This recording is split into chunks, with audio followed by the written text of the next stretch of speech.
Taj Mahal, the symbol of love.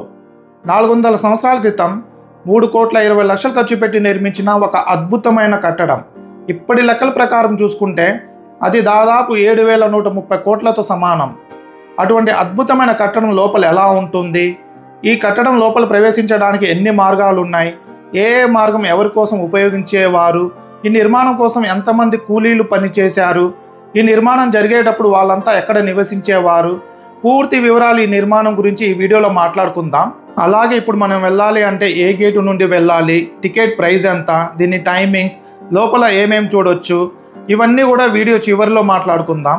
మన అందరికీ తెలుసు, షాజహాన్ తన 3వ భార్య అయిన ముంతాజ్ మహల్ కోసం తాజ్ మహల్ని నిర్మించాడు. ముంతాజ్ షాజహాన్కు 3వ భార్య. మొదటి 2 భార్యలకు పిల్లలు పుట్టకపోవడంతో షాజహాన్ ముంతాజ్ని పెళ్లి చేసుకున్నాడు. ముంతాజ్ అందంగా ఉండడం, తనకు పిల్లలు పుట్టడం వల్ల చాలా ప్రేమగా చూసుకునేవాడు షాజహాన్.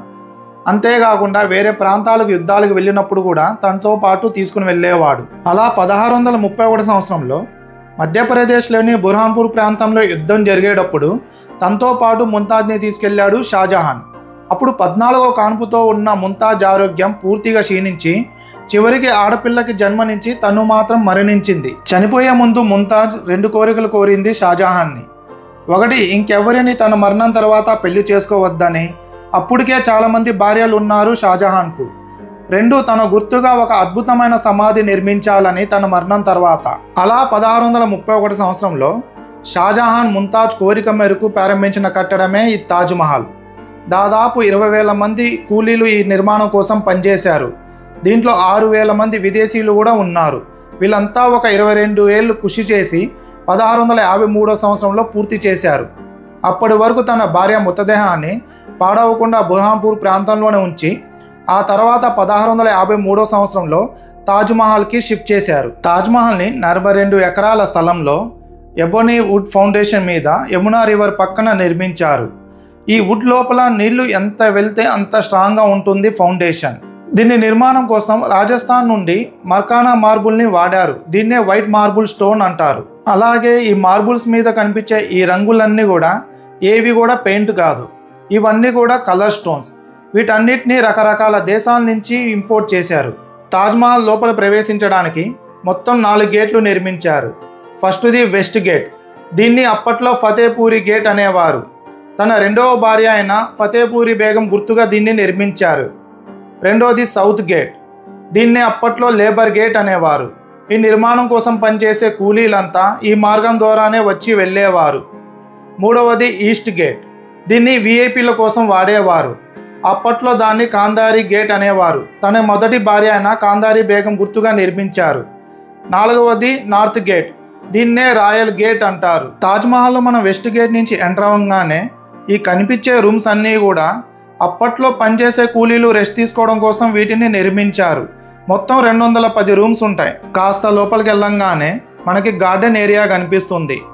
4 గేట్లు పక్కన ఇలా గార్డెన్ ఏరియా ఉంటుంది. అందుకే దీన్ని 4 కోర్ట్ ఏరియా అంటారు.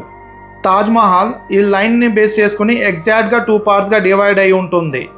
ముంతాజ్ అండ్ షాజహాన్ సమాధి ఎగ్జాక్ట్ ఈ లైన్ మీదే ఉంటుంది. లోపలి వెళ్ళి మనం చూస్తే, ఇక్కడ నుండి మీరు లోపలికి వెళ్ళేటప్పుడు క్లియర్గా అబ్జర్వ్ చేస్తే మీరు దగ్గరికి వెళ్ళే కొద్దీ తాజ్ మహల్ దూరం జరిగినట్టు ఉంటుంది.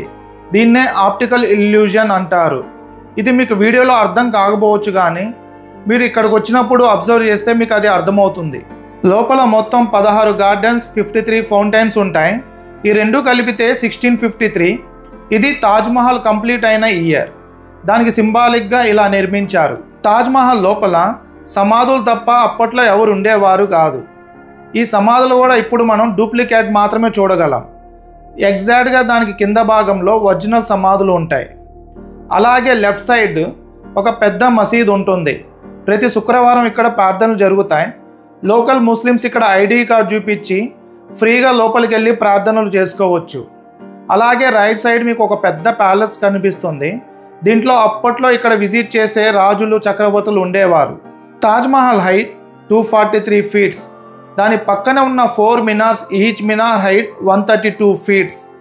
అలాగే తాజ్ మహల్ మీద అబ్జర్వ్ చేసే ఒక మెటల్ ఉంది. దాని హైట్ చూడడానికి చిన్నది ఉన్నా కూడా 18.5 ఫీట్స్. అలాగే పైన ఉన్న చందమామే చూసుకుంటే ఆల్మోస్ట్ 5 ఫీట్స్ ఉంటుంది. ఇవన్నీ కూడా ఇప్పుడు మెటల్ కానీ అప్పట్లో బంగారంవి ఉండేవి.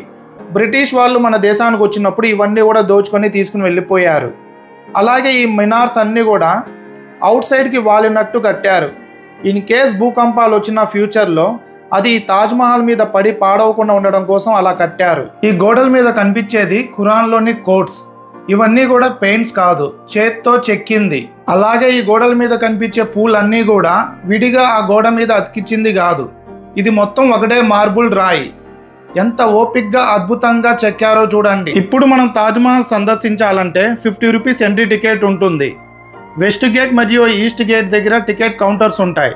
ఇవి మార్నింగ్ సన్ రైజ్కి ముందు ఒక 1 అవర్ ఓపెన్ అయ్యి సన్సెట్కి ఒక 45 మినిట్స్ బిఫోర్ క్లోజ్ అవుతాయి. 15 ఇయర్స్ బిలో వాళ్ళకి ఎటువంటి ఎంట్రీ టికెట్ ఉండదు.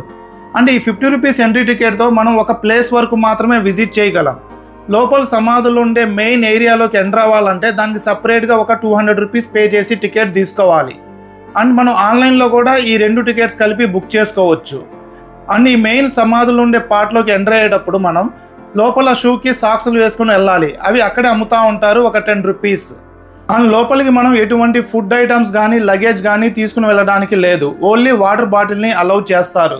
ఇన్ కేస్ మీరు అక్కడ ఏమైనా ఫుడ్ తినాలనుకుంటే ఎంట్రీ టికెట్ ఇచ్చే ముందే వెస్ట్ గేట్ దగ్గర ఒక పెద్ద హోటల్ ఉంటుంది. అండ్ తాజ్మహల్ స్టార్టింగ్ నుంచి లోపలికి ఎంటర్ అవ్వడానికి పెద్ద డిస్టెన్స్ ఉండదు. ఇన్ కేస్ పెద్దవాళ్ళు నడవలేకపోతే వాళ్ళ కోసం బ్యాటరీ కార్స్ ఉంటాయి. అండ్ ఇన్ కేస్ మీకు మొత్తం చరిత్ర తెలుసుకోవాలనుకుంటే అక్కడ లోకల్ గైడ్స్ కూడా ఉంటారు. ఇన్ కేస్ మీరు ఈ వీడియో మొత్తం ఫాలో అయ్యి ఉంటే ఆ గైడ్ అవసరం అయితే మీకు ఉండదు. అండ్ అక్కడ చాలామంది ఫోటోగ్రాఫర్స్ ఉంటారు. అంత రష్లో మనం మంచి ఫొటోస్ తీసుకోవాలంటే మన ఫోన్స్తో కానీ కెమెరాస్తో కానీ అవ్వదు. సో నా సజెషన్ ఏంటంటే మీకు మంచి మెమోరీస్ కావాలంటే ఆ ఫోటోగ్రాఫర్స్తో మనం రేట్ మాట్లాడుకొని ఫొటోస్ తీసుకోవడం బెటర్. నాకైతే చాలా మంచి ఫొటోస్ తీశారు. నేనైతే డెఫినెట్గా ఫోటోగ్రాఫర్ని సజెస్ట్ చేస్తాను. అండ్ మెయిన్ గుర్తుపెట్టుకోండి, ఎవ్రీ ఫ్రైడే తాజ్మహల్ క్లోజ్ ఉంటుంది. ఓన్లీ లోకల్ ముస్లిమ్స్ని ఫ్రైడే ఆఫ్టర్నూన్ నమాజ్ ఆఫర్ చేయడానికి వాళ్ళ ఐడి కార్డ్ చూపిస్తే అలౌ చేస్తారు. ఐ హోప్ నేను మొత్తం ఇన్ఫర్మేషన్ కవర్ చేశాను అనుకుంటున్నాను. ఇన్ కేస్ ఈ వీడియో ఇన్ఫర్మేషన్ మీకు వాల్యుబుల్ అనిపిస్తే డెఫినెట్గా వీడియోని లైక్ చేసి ఛానల్ని అయితే సబ్స్క్రైబ్ చేసుకోండి. Thank you for watching.